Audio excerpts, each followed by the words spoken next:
Hey there, this is Life in Plain Terms, and in today's video, I'm going to talk a little bit about what it means to have milestones in life.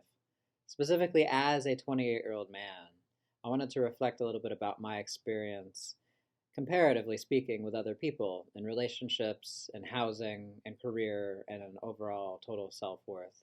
I think the topic of today's video is going to hit home for many of you, and I hope to end the video with a soft landing and a suggestion for how to feel more fulfilled with your life. So here I am at the age of 21. I have a best pause. Here I am at the age of 28, and I have a best friend who's also 28, and he works in law enforcement as a corrections officer. My best friend has a son that's 3 years old, and he has a fiance that he's been with for a couple of years. They recently just bought a house. He makes enough money so that he can have his fiance stay at home and take care of the kid. And he's on a ladder. He's on pace after training later this year to make six figures. Everything seems hunky dory in his relationship. On the flip side, I'm a grad student and I'm single. I don't have a house of my own. I don't yet have a child. And I certainly don't make as much as he does. And so some of this I think I broached in my first video where I thought about the job market, but the angle I want to invite us to think about here is the idea of a pure comparison. I can measure his life by way of these milestones that he's achieved, and I can hold my life up to that same spotlight. In so doing, I often feel insufficient. In another example, I think about milestones that a coworker of mine has recently reached.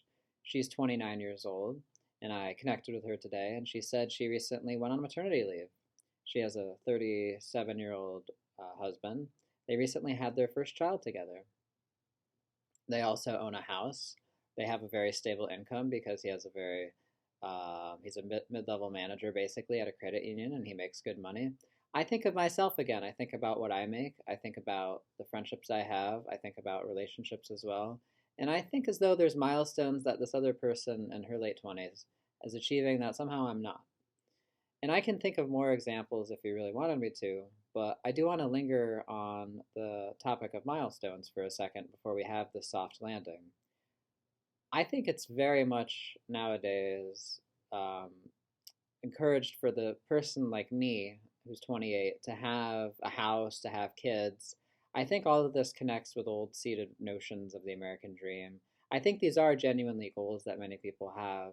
I do want to suggest, though, that every life has a different trajectory, and there really is nothing wrong with being single, with having an apartment, with even living at home, with having a career that's in transition, maybe not yet having a car.